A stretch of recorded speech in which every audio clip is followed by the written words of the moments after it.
남자들한테 직접 물어봤어. 어떤 여자가 가장 기억에 남아? 답변 들어보면 정말 충격적이야. 외모 얘기는 단 한 명도 안 했거든. 전부 다른 얘기를 하더라고. 지금부터 그 진짜 비밀을 공개할게. 사실 나도 처음엔 믿을 수가 없었어. 20년 넘게 연애 상담을 하면서 수백 명의 중년 남성들을 만났는데 다들 똑같은 얘기를 하는 거야. 외모는 첫 만남 때만 중요해요. 그 다음부터는 완전히 다른 기준이 작동하거든요. 그 다른 기준이 뭔지 지금부터 낱낱이 파헤쳐 볼게. 지난주에 동창 모임에서 있었던 일부터 얘기해 볼까?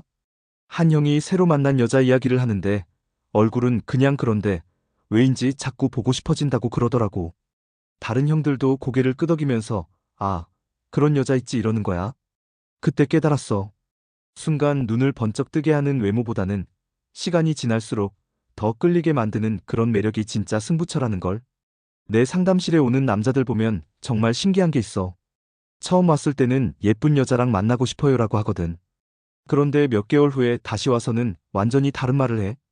이제는 예쁜 것보다 함께 있을 때 편한 여자가 좋더라고요. 이 변화가 대체 왜 일어나는 건지 그 답을 찾기 위해서 정말 많은 연구를 했어. 첫 번째 비밀, 대화에서 느껴지는 품격이야. 이게 얼마나 중요한지 진짜 사례로 보여줄게. 작년에 내 상담실에 온 45세 남자분이 있었어. 이분이 소개팅으로 두 명의 여자를 만났다고 하더라고. 한 명은 정말 예쁘고 스타일도 좋았는데 다른 한 명은 그냥 평범한 외모였대. 처음엔 당연히 예쁜 여자한테 더 끌렸다고 해. 그런데 몇 번 만나면서 상황이 완전히 바뀌었다는 거야.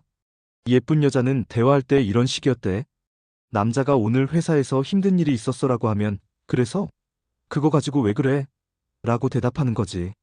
농담이라고는 했지만 듣고 있으면 기분이 별로였다고 해. 반면에 평범한 외모의 여자는 어머, 그런 일이 있었구나. 오늘 하루 정말 고생했네. 그래도 이렇게 나랑 만날 시간은 만들어줘서 고마워라고 말했대. 둘 다 비슷한 내용을 말했는데 느낌이 완전히 달랐다는 거지. 예쁜 여자 말은 뭔가 자신을 낮춰보는 느낌이 들었고 평범한 여자 말은 자신을 이해해주고 배려해주는 느낌이 들었다고 해. 결국 이 남자분은 평범한 외모의 여자와 결혼했어. 지금도 행복하게 살고 있고. 이런 일이 한두 번이 아니야. 내가 운영하는 온라인 커뮤니티에서 설문조사를 한 번 했는데 중년 남성 300명 중에 278명이 대화가 즐거운 여자가 가장 매력적이다라고 답했거든. 외모를 선택한 사람은 단 22명뿐이었어. 그럼 대체 어떤 대화가 남자들을 끌어당기는 거야? 진짜 매력적인 여자들의 대화법을 분석해봤어. 먼저 칭찬하는 방식부터 달라. 일반적인 여자들은 오늘 멋있네라고 뻔한 칭찬을 하거든. 근데 매력적인 여자들은 오늘 뭔가 좋은 일 있었어. 표정이 평소랑 완전 다른데? 라고 말해. 이런 말을 들으면 남자들은 나를 관찰하고 있구나. 내가 특별하게 여겨지는구나라는 느낌을 받게 되는 거지. 실제로 내 친구 중에 한 명이 이런 얘기를 했어. 여자친구가 칭찬을 정말 잘해. 오늘 셔츠 색깔이 눈이랑 잘 어울린다라든지, 웃을 때 입꼬리 올라가는 게 귀엽다라든지, 이런 디테일한 부분을 칭찬해줘서 기분이 정말 좋아진다고. 유머도 마찬가지야. 품격 있는 유머와 그냥 농담의 차이가 뭔지 알겠어? 품격 있는 유머는 상대방의 기분을 좋게 만들면서도 자존심은 상하게 하지 않거든. 예를 들어서 남자가 요리를 실패했을 때 일반적인 여자는 요리 못하네. 앞으로는 내가 다 할게라고 말해. 근데 매력적인 여자는 와, 이렇게 창의적인 요리는 처음 봐. 새로운 장르를 개척하는 거야? 라고 말하는 거지. 둘 다 농담이지만 받는 느낌이 완전히 다르거든. 그리고 대화의 리듬감도 정말 중요해. 말을 너무 빨리 해서 상대방이 끼어들 틈이 없게 만들거나 반대로 너무 조심스러워서 재미가 없어지는 경우들이 있잖아. 매력적인 여자들은 적당한 속도로 적당한 간격을 두면서 상대방이 호응할 수 있게 여유를 주는 거야. 내가 아는 한 여성분은 대화할 때 이런 기술을 써. 중요한 얘기를 할 때는 조금 천천히 말하고 재미있는 얘기를 할 때는 리듬감 있게 말하는 거지. 그리고 상대방이 뭔가 말하려고 할 때는 바로 귀를 기울여. 이런 작은 배려들이 쌓여서 이 여자와 대화하면 기분이 좋아진다는 인상을 주게 되는 거야. 두 번째 비밀은 감정적 안정감이야. 이게 생각보다 훨씬 큰 매력 포인트거든. 내 친구 중에 이런 경험을 한 사람이 있어. 전 여자친구는 자기가 조금만 늦어도 전화를 10번씩 했대. 어디야? 뭐해? 왜 안 받아? 이런 식으로 계속 연락이 와서 정말 스트레스였다고 해. 그런데 지금 여자친구는 늦으면 오늘 많이 바쁘구나. 고생했어라고 먼저 말해준다는 거야. 이런 차이 때문에 지금 여자친구와는 훨씬 편안한 관계를 유지하고 있다고 하더라고. 안정적인 여자와 있으면 남자들이 실제로 더 자유로워져. 감시받는다는 느낌 대신에 신뢰받는다는 기분을 받게 되니까. 그래서 오히려 더 성실해지고 더 솔직해지는 거야. 이게 바로 여유로운 여자가 가진 힘이라고. 실제 사례를 하나 더 들어볼게. 50대 초반 남자분이 상담을 받으러 온 적이 있어. 이분이 두 번의 결혼 경험이 있는데 첫 번째 부인과 두 번째 부인의 차이점을 이렇게 설명하더라고. 첫 번째 부인은 항상 불안해했대. 나를 사랑해? 라는 질문을 하루에 몇 번씩 하고 조금만 늦게 들어가면 바람 피우는 거 아니야? 라고 의심했다는 거야. 매일 이런 식이니까 집에 들어가는 것도 스트레스가 되더라고 해. 근데 두 번째 부인은 완전히 달랐대. 늦게 들어가면 고생했어. 밥 먹었어? 라고 먼저 물어보고 사랑한다는 말을 굳이 강요하지도 않았다는 거야. 대신 행동으로 느낄 수 있게 해줬다고 해. 이런 차이 때문에 두 번째 결혼은 정말 행복하다고 하더라고. 감정 표현하는 방식도 정말 중요해. 화가 날 때 바로 폭발하지 말고 한 박자 쉬고 차분하게 표현하는 거지. 좀 서운해라고 말하는 게 화나? 진짜 짜증나? 라고 소리 지르는 것보다 훨씬 강력해. 남자들은 이런 차분함 앞에서 오히려 더 반성하게 되거든. 내가 아는 한 커플의 이야기야. 남자가 약속을 깜빡하고 안 나타난 적이 있었대. 보통 여자들이라면 전화해서 왜 안 와? 나 기다리고 있잖아. 라고 화를 냈을 거야. 근데 이 여자는 문자로 혹시 무슨 일 있어? 걱정되라고 보냈다는 거지. 나중에 남자가 사과하러 왔을 때도 괜찮아. 다음에는 조심해라고 담담하게 말했대. 이런 반응 때문에 남자는 오히려 더 미안하고 고마운 마음이 들었다고 해. 지금도 그 일을 기억하면서 절대 약속을 어기지 않으려고 노력한다고 하더라고. 불안한 마음을 표현하는 방식도 달라야 해. 매력적인 여자들은 불안해도 직접적으로 나버릴 거야? 라고 묻지 않아. 대신에 요즘 우리 관계 어떤 것 같아? 라고 열린 질문으로 대화를 유도하는 거지. 이런 접근이 상대방한테 압박감은 안 주면서도 관심은 확인할 수 있거든. 내 상담실에 온 한 여성분의 사례야. 이분이 남자친구와 6개월 정도 사귀는데 최근에 연락이 좀 뜸해졌다고 하더라고. 보통 여자들이라면 요즘 왜 연락 안 해? 나한테 관심 없어졌어? 라고 따져 물었을 거야. 근데 이분은 다르게 접근했어. 요즘 일이 많이 바쁜 것 같은데 스트레스 많이 받지 않아? 내가 뭔가 도움이 될 수 있을까? 라고 물어봤대. 이런 접근 때문에 남자친구가 오히려 고마워하면서 더 솔직하게 자신의 상황을 얘기했다고 해. 결국 더 깊은 관계로 발전했어. 세 번째 비밀은 일상에서 자연스럽게 드러나는 품이야. 이게 정말 중요한데 많은 여자들이 놓치고 있는 부분이기도 해. 품이라는 게 뭐 거창한 건 아니야. 정말 기본적인 것들이거든. 밥 먹을 때 소리 크게 안 내고, 다른 사람 뒷담화 함부로 안 하고, 공공장소에서 큰 소리로 떠들지 않고, 이런 것들 말이야. 내가 직접 목격한 사례가 하나 있어. 작년에 어떤 카페에서 일하고 있었는데, 옆 테이블에 소개팅하는 커플이 있었거든. 남자는 정말 신사적으로 행동했는데, 여자는 좀 달랐어. 일단 목소리가 너무 컸어. 카페 전체에 들릴 정도로 크게 웃고 떠들더라고. 그리고 웨이터가 실수로 물을 좀 쏟았는데, 야, 조심해서 해. 옷에 튀었잖아. 라고 화를 내는 거야. 남자 표정이 점점 어두워지는 게 보이더라고. 나중에 그 남자가 나한테 와서 저런 여자랑은 절대 못 만날 것 같다고 하더라고. 예쁘긴 한데 함께 다니면 창피할 것 같아요라고 해서 정말 인상적이었어. 반대로 품이 있는 여자의 사례도 있어.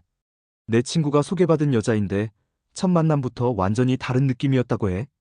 일단 목소리 톤이 적당했고 말하는 내용도 생각이 있어 보였대. 음식 먹을 때도 소리 안 나게 조심스럽게 먹고 직원들한테도 항상 감사합니다. 죄송합니다라고 예의 바르게 대했다고 해. 이런 모습 때문에 친구가 이 여자는 뭔가 다르다는 느낌을 받았다고 하더라고. 지금은 결혼해서 행복하게 살고 있어. 옷 입는 것도 정말 중요한 포인트야. 꼭 비싼 브랜드를 입어야 하는 건 아니고 상황에 맞게 단정하게 입으면 되는 거지. 데이트할 때 지나치게 노출이 심한 옷을 입거나 아니면 반대로 너무 수수해서 멋이 하나도 없거나 이런 극단적인 모습보다는 적절한 균형감을 보여주는 게 훨씬 매력적이야. 내 상담실에 온 한 남자분이 이런 얘기를 했어. 전 여자친구는 항상 노출이 심한 옷만 입었어요. 처음엔 좋았는데 다른 사람들 시선이 부담스러워지더라고요. 지금 여자친구는 단정하면서도 세련되게 입어서 어디 가든지 자랑스러워요. 예의도 정말 중요해. 아무리 친해져도 기본적인 예의는 지키는 거야. 상대방 시간 존중하고, 고마울 때는 제대로 고맙다고 하고, 미안할 때는 진심으로 사과하고, 이런 것들이 쌓이면서 이 여자는 정말 괜찮은 사람이다라는 인상을 주게 되는 거지. 내가 아는 한 커플의 이야기야. 이 여자는 남자친구가 조그만 도움을 줘도 항상 고마워라고 말했대. 문 열어줘도 고맙고, 가방 들어줘도 고맙고, 이런 식으로. 처음엔 남자가 뭘 그런 걸로 고마워해라고 했는데, 시간이 지나면서 이런 여자는 처음이다. 나를 정말 소중하게 여기는구나라는 생각이 들었다고 해. 특히 감정 조절 능력이 품위와 바로 연결돼. 화나는 상황에서도 일단 진정하고 문제를 해결할 수 있는 방향으로 대화를 시도하는 모습 말이야. 문제가 생겼을 때 상대방 탓만 하지 말고 해결책을 같이 찾으려고 하는 자세. 이런 모습들이 진짜 성숙한 여자의 매력인 거야. 실제 사례를 들어볼게. 내 상담실에 온 한 남자분이 이런 얘기를 했어. 여자친구와 갈등이 생겼을 때 정말 놀랐어요. 화는 내되 저를 인격적으로 공격하지는 않더라고요. 당신이 이런 행동을 해서 내가 서운했다는 식으로 명확하게 표현하는 거예요. 그래서 제가 뭘 잘못했는지 정확히 알 수 있었고, 바로 고칠 수 있었어요. 이런 여자랑은 싸워도 관계가 더 깊어지게 되더라고. 갈등을 통해서 서로를 더 이해하게 되고, 더 성숙한 관계로 발전하는 거지. 자기 관리도 품위의 일부야. 매일매일 완벽할 필요는 없지만, 기본적인 깔끔함이랑 건강함은 유지하려고 노력하는 모습? 이런 모습 보면 남자들은 이 여자는 자기 자신을 소중하게 여기는구나라고 생각하게 되거든. 내 친구 중에 한 명이 이런 말을 했어. 여자친구를 보면 항상 자기 관리를 열심히 해. 운동도 꾸준히 하고, 책도 읽고, 새로운 것도 배우고. 이런 모습이 정말 매력적이야. 나도 더 나은 사람이 되고 싶다는 동기를 받게 되거든. 그런데 여기서 정말 중요한 포인트가 하나 있어. 이 모든 매력들이 자연스럽게 나와야 한다는 거야. 억지로 만들어낸 매력은 금방 들켜. 진짜 매력적인 여자들은 특별한 상황에서만 매력적인 게 아니라 평상시에도 꾸준히 그런 모습을 보여주거든. 내가 상담하면서 정말 많은 사례를 봤는데 가짜 매력과 진짜 매력의 차이는 금방 드러나더라고. 가짜 매력은 처음 몇 번은 통해도 시간이 지나면서 본 모습이 드러나게 되거든. 그때부터는 오히려 실망감이 더 커져. 반면에 진짜 매력은 시간이 지날수록 더 빛이 나. 처음엔 평범해 보였던 여자가 점점 더 특별해 보이는 거지. 이게 바로 지속 가능한 매력의 힘이야. 상담하면서 느낀 건데 남자들이 정말 원하는 건 함께 있을 때 편안하면서도 특별한 기분을 느낄 수 있는 여자야. 너무 평범해서 재미없어도 안 되고 너무 자극적이어서 피곤해도 안 되고 그 적당한 지점에 있는 여자 말이지. 그런 여자가 되려면 무엇보다 자기 자신을 객관적으로 돌아보는 시간이 필요해. 내가 평소에 어떻게 말하는지, 어떻게 행동하는지, 상대방이 나랑 함께 있을 때 어떤 기분을 느낄지, 이런 것들을 진지하게 생각해 보는 거야. 내 상담실에 온 한 여성분이 이런 말을 했어. 상담받고 나서 거울을 보는 시간이 늘어났어요. 외모를 보는 게 아니라 내 표정이나 말투를 되돌아보는 거예요. 내가 지금 어떤 모습일까?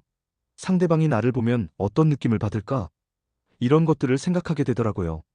이런 자기 성찰이 진짜 변화의 시작이야. 남을 바꾸려고 하지 말고 자신부터 바꿔나가는 거지. 마지막으로 정말 중요한 얘기 하나 더 할게. 이 모든 매력들은 사랑받기 위해서만 필요한 게 아니야. 자신의 삶을 더 풍요롭게 만들기 위해서도 필요한 거거든. 품격 있게 대화하고, 감정을 안정적으로 관리하고, 일상에서 품위를 유지하는 것. 이런 것들은 연애뿐만 아니라 인간관계 전반에서 도움이 되는 거야. 직장에서도, 친구들과의 관계에서도, 가족들과의 관계에서도 말이지. 결론적으로 중년 남자를 진짜로 끌어당기는 여자의 세 가지 비밀은 품격 있는 대화, 감정적 안정감, 그리고 일상의 품이야. 이 세 가지가 자연스럽게 어우러졌을 때 단순히 예쁘다는 이유로 시작된 관계도 진짜 사랑으로 발전할 수 있는 거지. 가장 중요한 건 진정성이야. 연기하듯이 매력적인 척하는 게 아니라 진짜로 그런 사람이 되려고 노력하는 것. 그런 노력들이 하나씩 쌓여서 진짜 매력이 되는 거거든. 오늘 얘기 들으면서 공감되는 부분이나 직접 겪어본 일, 아니면 나는 이런 매력을 키워보고 싶다는 생각이 들었다면 꼭 댓글로 나눠줘. 나도 이런 경험 있어. 이런 부분이 정말 공감돼. 이것도 궁금해. 뭐든지 좋으니까 자유롭게 의견을 남겨달라. 서로 경험도 공유하고 함께 성장할 수 있는 시간이 되면 정말 좋겠어. 다음에도 연애랑 인간관계에 진짜 도움되는 얘기로 찾아올게. 우리 모두 더 매력적인 사람이 되어보자.